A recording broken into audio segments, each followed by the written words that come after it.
Sir को दशहरा की हार्दिक शुभकामनाएं दें। मेरी तरफ से आपको भी। और बताएं। बस सर, ऐसी याद आ रही थी, मैंने कहा सलाम दुआ कर लेते हैं सर से।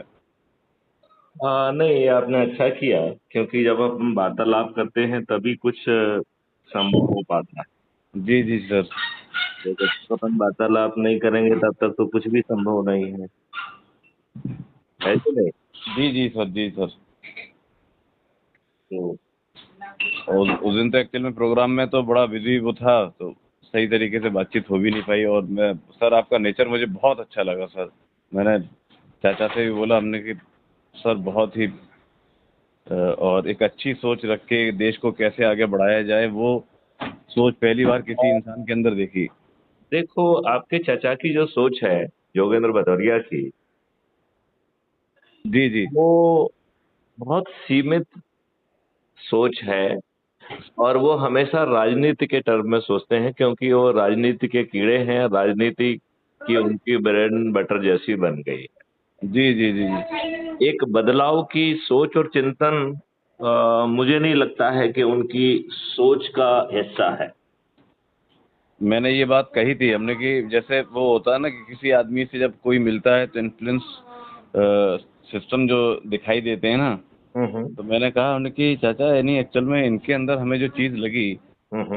गाड़ी से बैठे और यहाँ तक लेकर आए, इतनी ही देर में जो बातचीत हुई। तो हम्म। यहाँ एक चीज़ कही जाती है कि अगर आप देग बना रहे हो तो देग के चावल सारे गले हैं या नहीं गले हैं, तो उनके दो चार चावलों को देख के ही चेक किया जाता है कि चावल गल गए। तो कुछ बातों से ही अंदाज़ा लग जाता है कि ये शख्सियत कैसी है, इनका वक़ार कैसा है, इनके इनके थॉट्स कैसे हैं और किधर जाना चाहते हैं। ये अपने लिए नहीं सोच रहे, ये देश के लिए सोच रहे हैं। मैंने चाचा से कहा, नहीं चाचा, उन्होंने कहा कि अगर हर आदमी, मैं 15 दिन के अंदर ये कर सकता हूँ, इस तरीके की मैंने आपने जो बातें मुझे बोली, मैं रात में बैठा था काफ़ी देर तक। मैंने कहा चाचा मौका नहीं मिल पाया कि उनके साथ बैठने का मौका मिले। तो ऐसा नहीं है, जब तक आदमी अपने आप को ही परफेक्ट समझता रहे कि मैं ही परफेक्ट हूँ, हमने कि हमेशा ये सोचना चाहिए जहाँ जहाँ से अच्छी अच्छी चीज़ें मिलें और देश के हित के लिए मिलें, समाज के हित के लिए मिलें और समाज को बदलने के लिए मिलें, तो उनसे जुड़ना चाहिए। आशमी जी, दिल्ली प्रवास के दौरान एक व्यक्ति ने मुझसे बहुत अच्छी बात कही। वो एक एनजीओ में काम करते हैं, बहुत सारे लोगों को प्रभावित कर रहे हैं, और कम पढ़े लिखे हैं और कवि हृदय हैं। हम्म। जब उन्होंने मेरी पूरी बात सुनी, तो उन्होंने उसे एक सेंटेंस में निचोड़ दिया। उन्होंने कहा कि आपका मॉडल है, हींग लगे ना फिटकरी और रंग चोखा आए। आए हाय, आए हाय। तो अब आपकी ना हींग लग रही ना फिटकरी लग रही है, और आपको 21 महालक्ष्यों सहित महापरिवर्तित भारत मिल रहा है, जिसमें गुलामों के नियम कानून जो पिछले 77 सालों से आपके ऊपर थोप के रखे हैं, उसमें आमूल चूल परिवर्तन हो जाएगा। जी सर। जो प्रशासनिक व्यवस्था अंग्रेजों ने एज ए लॉर्ड बनाई थी, हम्म। जिससे भारतीय गुलामों पर शासन किया जा सके, वह व्यवस्था में आमूल चूल परिवर्तन होकर वो रिस्पॉन्सिबल हो जाएगी, अकाउंटेबल हो जाएगी। वो लॉर्ड नहीं रहेगी, हम्म। और उसे घूस खाने के पैसे नहीं मिलेंगे, उसे काम करने के लिए पैसे मिलेंगे। तो उसको जो वेतन मिलेगा वो रेवेन्यू स्ट्रीम के फॉर्म में मिलेगा। तो हम्म। जितना वो काम करेगा, जैसे मान लो दिन में उसने 10 काम किए, तो उसे 10 बार रेवेन्यू स्ट्रीम मिलेगी। हम्म। बात समझ रहे? समझ और रहा हूँ सर। हर रेवेन्यू स्ट्रीम के साथ ही उसके काम का आकलन हो जाएगा।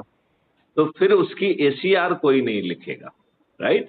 हाँ सर। उसका काम ही उसके एसीआर लिख देगा, क्योंकि जब उसका पेमेंट का आकलन कर रहे हैं, उसी समय परफॉर्मेंस का आकलन भी हो जाएगा, और क्यूमुलेटिव परफॉर्मेंस इंडेक्स बन जाएगी, वही एसीआर होगी।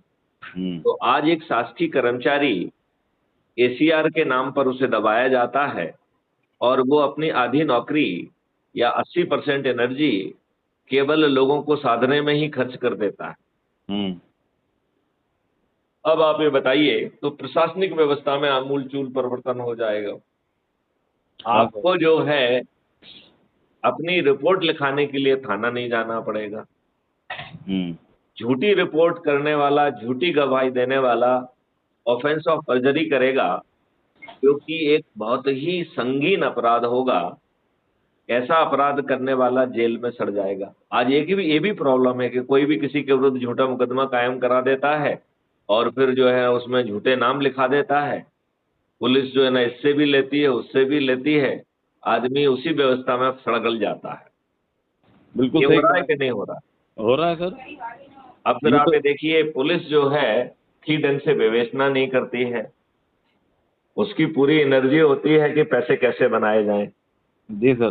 तो यदि क्राइम फ्री भारत कह रहा है कि ऐसा टेक्नो इंजन जमीन पे उतरेगा जिसमें भारत सरकार का 5 पैसे नहीं लगेगा, और आज जो पुलिस सोच भी नहीं पा रही है वो सब एविडेंस ना केवल कैप्चर हो जाएंगे, बल्कि एस वैल्यू से लोग लॉक होके कोर्ट और पुलिस के पास पहुंच जाएंगे, जिसे कोई भी मैनिपुलेट नहीं कर पाएगा। जो आजकल मशीन लर्निंग, डीप फेक वगैरह की घटिया टेक्नोलॉजी है, वो भी आपके एविडेंस को प्रभावित नहीं कर पाएगी, और अधिकतम 15 दिन में आपका चालान पेश हो जाएगा।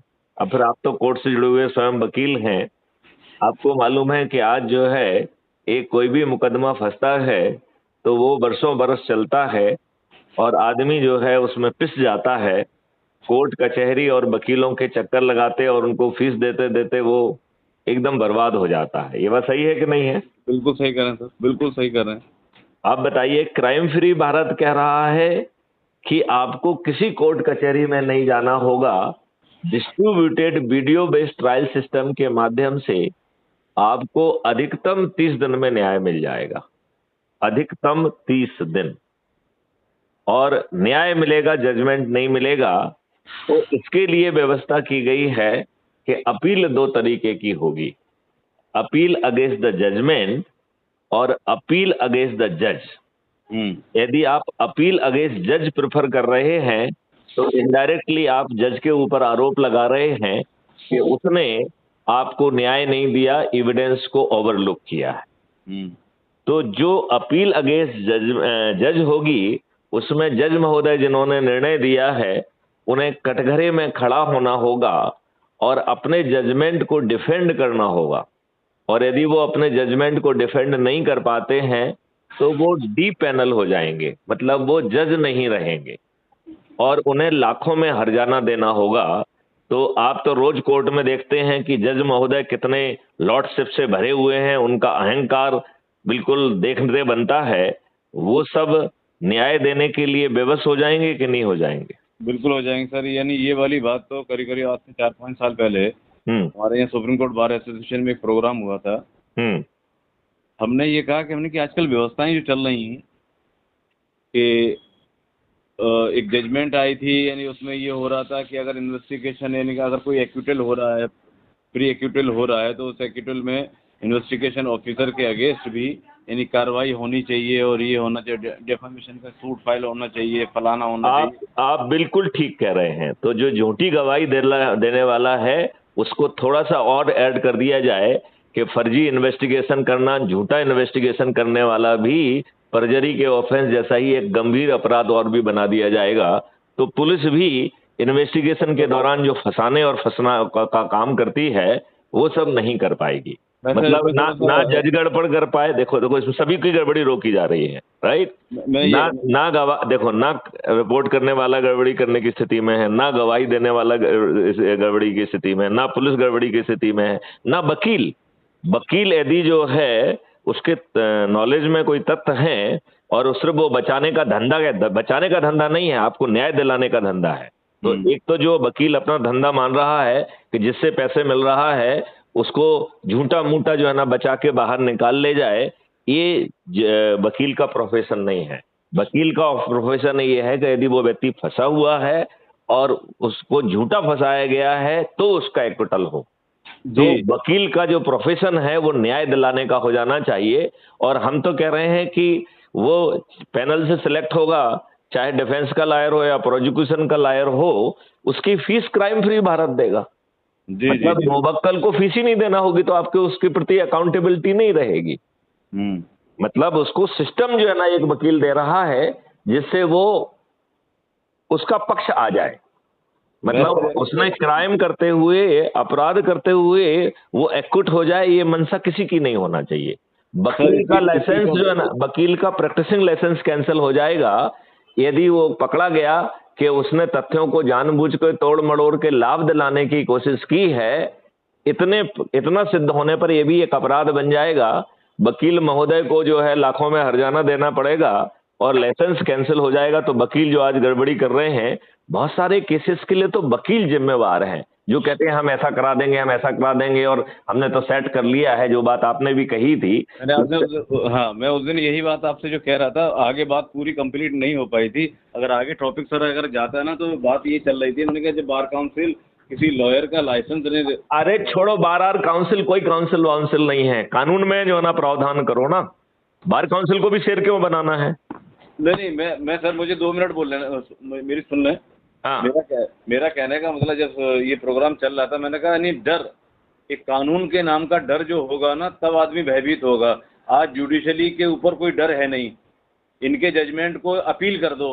अगर भाई जिसने जजमेंट पास करी है उसके अगेंस्ट भी तो कुछ हो। अगर उन्हें डर लगेगा ना, तो नीचे से ही जजमेंट सही होकर जाएगा कि हम। ये बताइए, यदि कानून में ये प्रावधान होगा कि अपील अगेंस्ट जज होगी और जज महोदय को खड़े होकर अपने आदेश को, अपने ऑर्डर को डिफेंड करना होगा, अपने जजमेंट को, और यदि वो डिफेंड नहीं कर पाएगा तो डी पैनल हो जाएगा और लाखों में हर्जाना देना पड़ेगा, तो वो बताओ न्याय करने के लिए बेबस होगा कि नहीं होगा? बिल्कुल, यानी सर, यानी न्याय व्यवस्था ऐसी हो जाएगी कि लोग, यानी आप सर 30 दिन की बात कर रहे हैं। अगर इस तरीके का एक सपना हमारे यहाँ हो जाए कि हम जो सोच के चल रहे हैं, अगर ये चीज़ हो जाए, तो क्राइम फ्री भारत भी होगा, आर्थिक व्यवस्था मजबूत होगी, तो हम तो भारत कहलाएगा। हाशमी जी, हम जो बात आप कह रहे हैं मैं वही बात कह रहा हूँ कि भाई साहब, ये सब दिलाने की जिम्मेवारी मैथिली शरण गुप्त की है, ठीक है ना?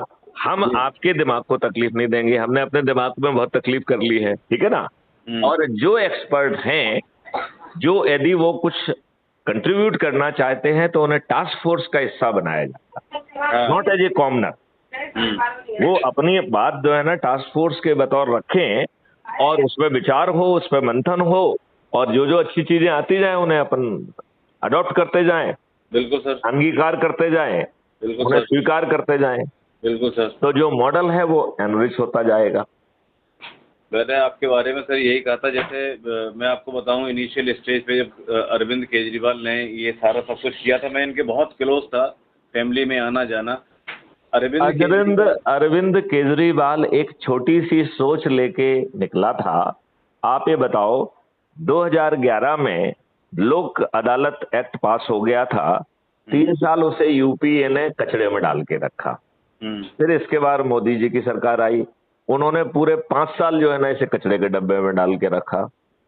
और इसके बाद जो है मार्च 2019 में लोक अदालत, पहले वाले जो है ना, पहले लोकपाल जो है ना वो पदस्थ किए गए। हाशमी जी, आप खुद वकील हैं, आप प्रथम लोकपाल का नाम बता पाएंगे? नहीं बता पाऊंगा। तो वो कितनी महान हस्ती थी और खोजने वाले ने कितनी तकलीफ की कि जिस व्यक्ति के आधार पर केजरीवाल और अन्ना हजारे सोच रहे थे कि कागज के चंद टुकड़ों से इस देश का भ्रष्टाचार दूर हो जाएगा, वो जो है उसका नाम भी 3.5 साल के बाद उसने रिजाइन कर दिया। वो गोपनीय, मतलब उसका नाम ही किसी को नहीं मालूम पड़ पाया। और अभी एक जो है एडमिनिस्ट्रेटिव मेंबर ही लोक प्रभारी कार्यकारी लोकपाल हैं, आपको उनका नाम मालूम है क्या? नहीं। तो किस केजरीवाल की, किस अन्ना हजारे की बात कर रहे हैं? कौन आपको भ्रष्टाचार मुक्त कराएगा? मैं सर क्या कह रहा, मेरी बात देखो, मैं इसलिए कह रहा हूँ कि केजरीवाल का जो आंदोलन था वो खुद के लाभ का आंदोलन था। एक मिनट सुनो, मैं इस पक्ष को बहुत जोर से रखना चाहता हूँ। मैं ये कहना चाहता हूँ कि उन्होंने एक हवा बनाई, उसका फायदा ले लिया, और जितनी राजनीतिक लोग दुष्टता कर रहे हैं वो सब दुष्टता केजरीवाल कर रहा है। हाँ। वही राजनीतिक हथकंडे वो अपना रहा है।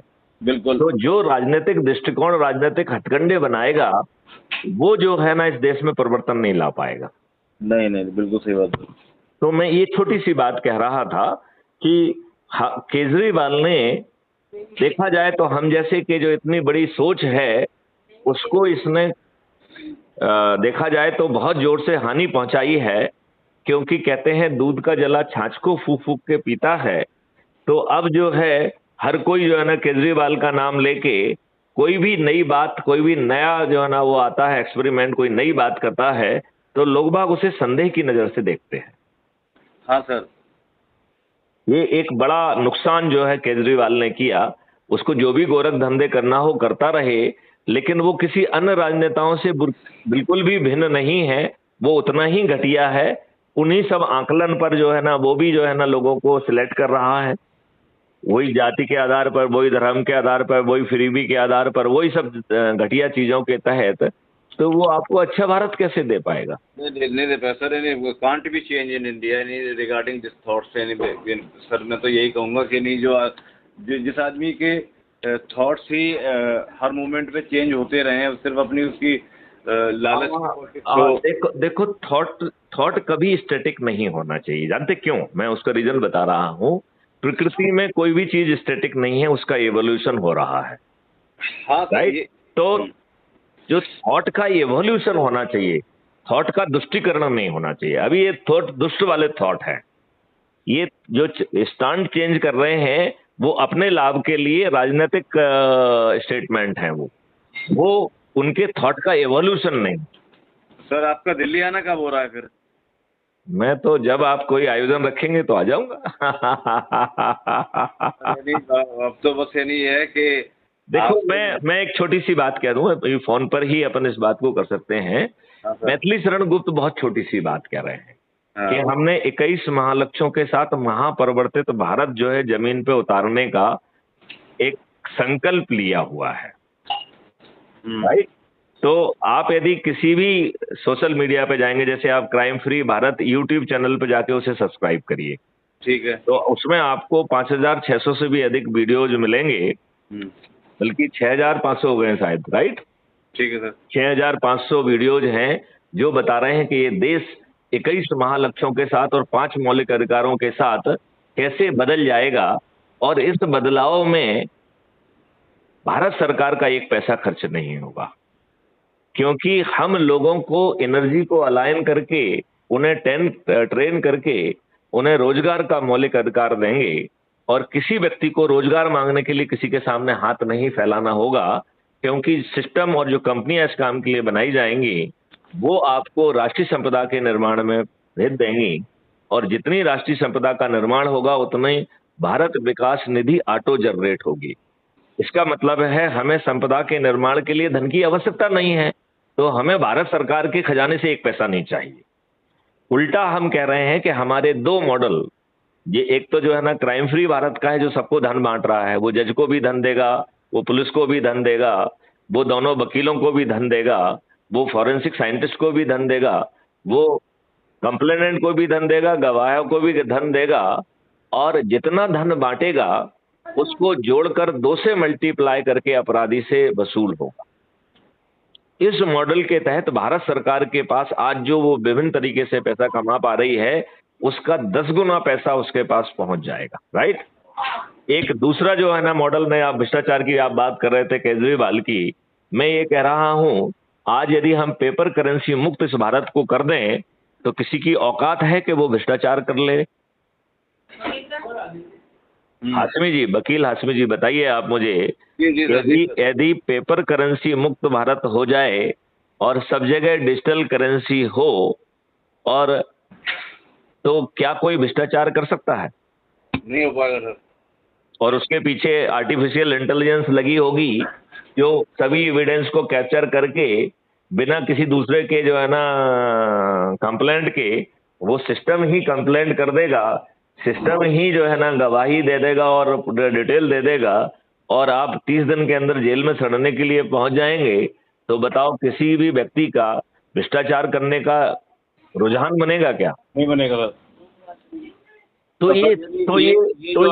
हाँ, ये वाली जो चीजें हैं ना, तो डिटेल में मुझे कैसे पता आपको जो है ना crime free Bharat YouTube channel को सब्सक्राइब कर लीजिए और पुराने वीडियो अपने पेज पे देखिए, उसके टाइटल भी दिए गए हैं जिसमें हमने क्या बात कही है।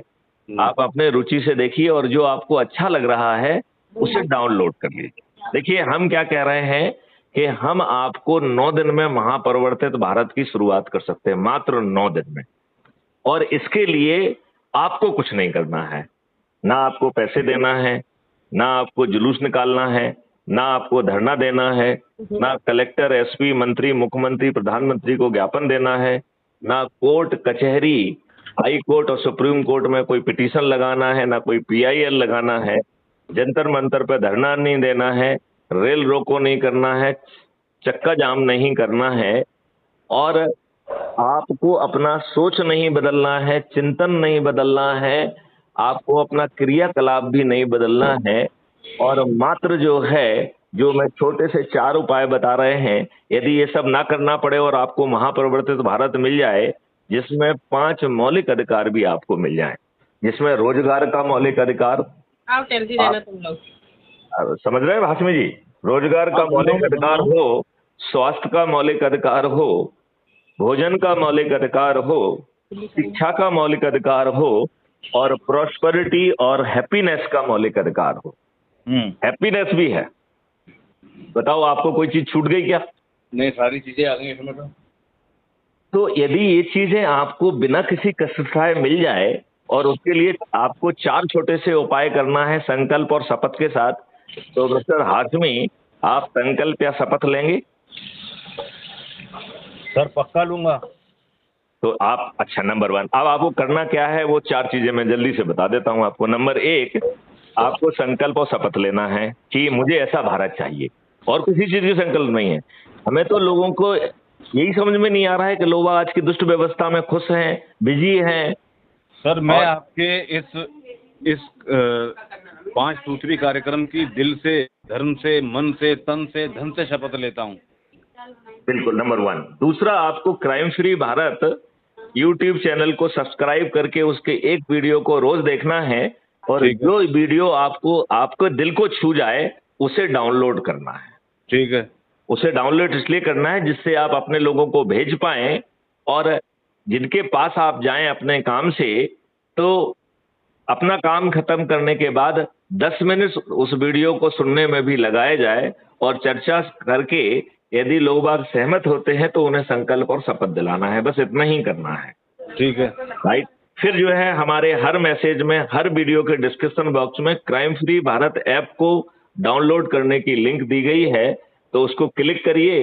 ये कुटुंब ऐप के द्वारा एम्पावर्ड है, ये डाउनलोड हो जाएगा। ठीक है।